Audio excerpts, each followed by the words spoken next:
Assalamualaikum warahmatullahi wabarakatuh. Hai, apa khabar anak-anak didik cikgu sekalian? Hari ini kita bertemu lagi dalam sesi PDPR Sejarah Tahun 5. Okey, kita masih meneruskan lagi modul pembelajaran untuk subjek sejarah kita pada minggu ini. Okey anak-anak, ini merupakan tajuk yang kita telah belajar, yang kita telah buat latihan pada minggu pertama, minggu kedua, minggu tiga, minggu keempat dan kita teruskan lagi pada minggu kelima kita ini. Iaitu masih lagi dalam unit yang pertama, berbunyi Institusi Raja Payung Negara. Okey, apa lagi yang ingin kita belajar dalam institusi raja kita pada minggu ini? Iaitu anak-anak, kita akan kenali, kita akan pelajari perubahan pada institusi raja. Apa perubahan-perubahannya? Yang kedua, institusi raja di dunia. Okey, ayuh kita lihat standard pembelajaran yang akan kita belajar pada hari ini. 6.1.4 iaitu membandingkan kedudukan serta peranan raja-raja Melayu dahulu dan kini. 6.1.5 menghuraikan negara yang mengamalkan sistem pemerintahan beraja pada masa kini. Seterusnya, standard pembelajaran kita K6.1.6 menyatakan kepentingan menghargai institusi raja. Okey anak-anak, mari kita lihat aktiviti pembelajaran kita berkaitan tentang soalan-soalan dalam modul PDPR sejarah kita. Okey anak-anak, yang pertama A, lengkapkan maklumat berikut iaitu berkaitan institusi raja pada zaman kerajaan Melayu awal. Pertama, seterusnya kita ingin tahu juga institusi raja pada zaman penjajahan British. Yang ketiga, kita ingin tahu institusi raja pada zaman pendudukan Jepun. Dan yang terakhir, kita ingin tahu institusi raja selepas merdeka hingga kini. Okey anak-anak, kat sini jelas menunjukkan perubahan-perubahan institusi raja melalui pada 4 perubahan. Yang pertama, kerajaan pada zaman kerajaan Melayu awal, yang kedua pada zaman penjajahan British, yang ketiga pada zaman pendudukan Jepun dan yang terakhir institusi raja selepas merdeka sehingga ke hari ini. Okey anak-anak, ayuh kita laksanakan tugasan modul PDPR kita. Okey anak-anak, jangan lupa bersama anak-anak perlu ada buku teks sejarah tahun 5. Okey, terus kita pergi bahagian muka surat. Okey, kita pergi pada muka surat perubahan institusi raja. Okey, sama dalam modul pembelajaran bukan? Okey, institusi raja pada zaman kerajaan Melayu awal, pada zaman penjajahan British, pada zaman pendudukan Jepun dan pada selepas merdeka sehingga kini. Anak-anak boleh terus buka muka surat 8 dan 9. Okey, kita lihat pada soalan modul pembelajaran kita. Lihat institusi raja pada zaman kerajaan Melayu awal. Okey, kita lihat di sini. Raja atau sultan ialah ketua ketua kerajaan negeri baginda. Nampak anak-anak? Terus anak-anak tulis kat sini ketua kerajaan negeri baginda pada ruang jawapan di sini. Jelas. Kedua, raja atau sultan mempunyai, terus kita lihat, raja atau sultan mempunyai kuasa mutlak dalam pemerintahan, iaitu isikan kuasa mutlak dalam pemerintahan. Okey. Seterusnya, yang ketiga, dasar berkaitan dengan kita tengok mana dasar. Dasar berkaitan dengan iaitu pentadbiran, perundangan, kehakiman dan hubungan diplomatik yang ditentukan oleh raja atau sultan. Okey, ada 4 berdasarnya iaitu pentadbiran, perundangan, kehakiman dan hubungan diplomatik. Yang terus anak-anak boleh isi di ruang jawapan di sini. Okey, kita lihat yang keempat. iaitu raja atau sultan dibantu oleh okey, kita boleh lihat di sini. Dibantu oleh para pembesar untuk mentadbir kerajaan. Terus anak-anak tulis, para pembesar untuk mentadbir kerajaan di ruang ini. Ini adalah institusi raja semasa zaman kerajaan Melayu awal.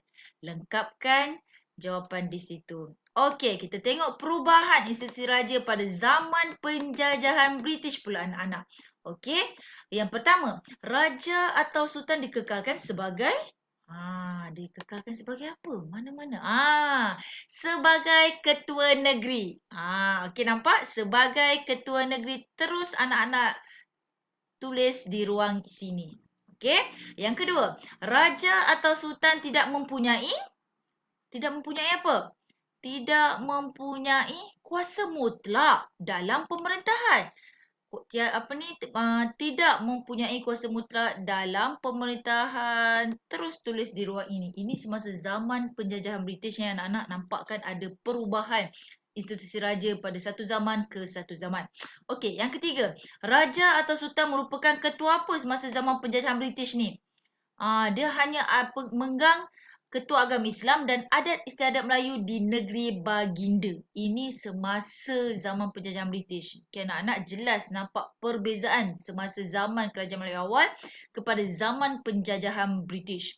Okey, yang keempat, penasihat British dilantik bagi lihat. Mana ni?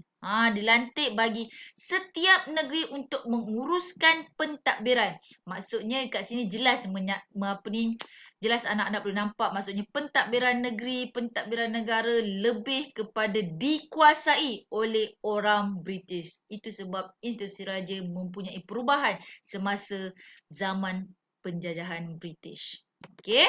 Seterusnya, kita lihat pada perubahan institusi raja pada zaman pendudukan Jepun, iaitu yang ketiga.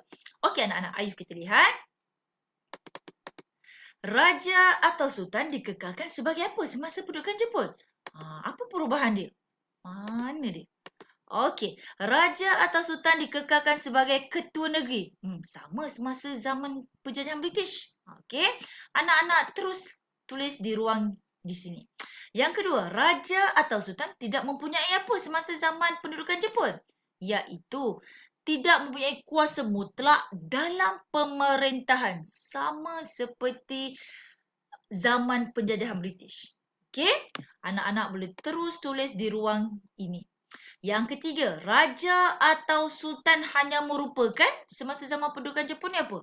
Hanya merupakan ketua agama Islam dan adat istiadat Melayu di negeri masing-masing. Hampir sama seperti institusi raja pada zaman penjajahan British.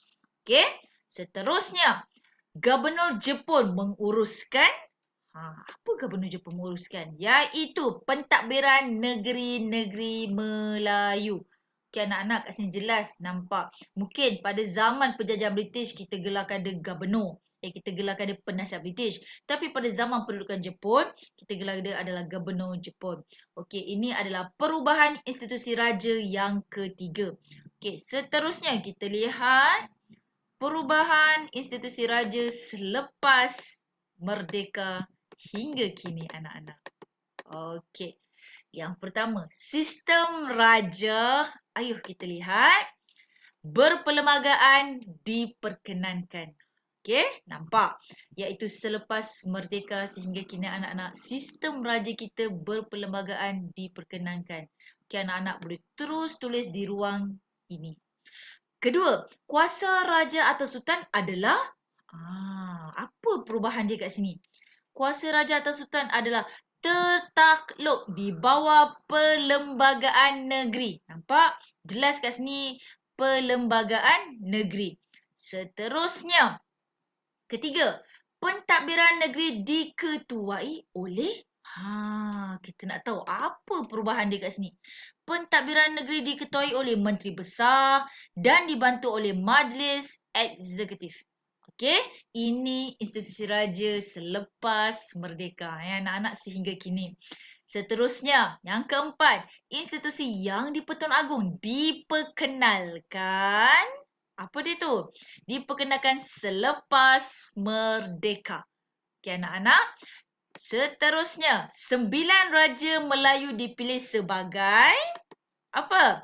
9 orang Raja Melayu dipilih sebagai Yang Bertuan Agong secara bergilir-gilir. Okey, maksudnya kat sini jelas. Yang Bertuan Agong merupakan ketua bagi ke-9 buah negeri, iaitu 9 orang Raja Melayu di 9 buah negeri dan 4 buah negeri yang tidak mempunyai sultan, iaitu sultan-sultan yang boleh bergilir-gilir memegang jawatan Yang Bertuan Agong adalah di kalangan 9 orang Raja Melayu, iaitu di 9 buah negeri. Okey, seterusnya kita lihat pentadbiran negara diketuai oleh siapa? Tak lain tak bukan anak-anak, iaitu Perdana Menteri dan dibantu oleh Jemaah Menteri. Okey anak-anak. Seterusnya kita boleh lihat modul PDPR sejarah kita seterusnya berkaitan tentang B. Berikan gelaran ketua negeri bagi negeri-negeri berikut. Gelaran. Okey, gelaran ketua negeri. Gelaran yang pertama yang di-Pertuan Agong, gelaran yang kedua yang di-Petua Negeri, gelaran yang ketiga raja, gelaran yang keempat yang di-Pertuan Besar dan gelaran yang kelima iaitu gelaran sultan. Jadi, cikgu telah sediakan kotak-kotak yang telah cikgu susun, iaitu yang pertama tergolong daripada negeri Kedah, Perak, Selangor, Johor, Pahang, Terengganu dan Kelantan mempunyai gelaran ketua negeri yang sama. Apakah gelarannya? Yang kedua, Negeri Sembilan, dan yang ketiga Perlis, yang keempat Wilayah Persekutuan dan yang kelima Melaka, Pulau Pinang, Sabah, Sarawak. Cikgu rasa ni kira soalan cukup emas juga ni kan. Yang ini untuk latihan B ni anak-anak boleh rujuk terus pada buku teks muka surat. Okey, kita lihat sama-sama. Pada muka surat 5. Okey, ada 4 peta kan anak-anak? Okey, jelas kat sini nampak. Gelaran raja di mana tu? Di Perlis. Gelaran sultan, gelaran yang di Pertuan Besar. Okey. Walaupun dalam buku teks ini tiada dinyatakan gelaran-gelaran untuk yang di Petua Negeri dan Yang Bertuan Agong, tapi anak-anak boleh isi dan pilih di ruang yang bersesuaian dan tepat sekali. Okey. Seterusnya kita boleh lihat soalan C. Nyatakan gelaran ketua negara bagi negara-negara yang mengamalkan sistem pemerintahan beraja. Okey, ada 3 gelaran ketua negara di sini, iaitu gelaran ratu, gelaran raja dan gelaran yang di-Pertuan Agong. Okey, yang ini kita boleh lihat ada 1, ada 2, ada 3, ada 4 dan ada 5. Okey, untuk laksanakan tugasan latihan ini, anak-anak boleh rujuk. Okey, kita boleh rujuk dalam buku teks sejarah tahun 5 kita, iaitu pada muka surat 10 dan 11. Jelas kat sini anak-anak boleh lihat institusi raja di dunia, iaitu pemerintahan beraja merupakan corak pentadbiran tertua di dunia. Raja menjadi tonggak utama dalam sistem pemerintahan beraja. Kini terdapat 43 buah negara di dunia, termasuk negara kita sendiri iaitu Malaysia, yang masih mengamalkan institusi raja. Okey, ini kita boleh nampak bendera Ratu United Kingdom, bendera Ratu Denmark, bendera Raja Maghribi, bendera Raja Thailand dan bendera yang di-Pertuan Agong. Nampak? Di sini telah menunjukkan gelaran-gelaran bagi ketua-ketua negara yang anak-anak boleh terus pilih dan isi di ruang jawapan yang telah cikgu sediakan. Okey? Okey anak-anak.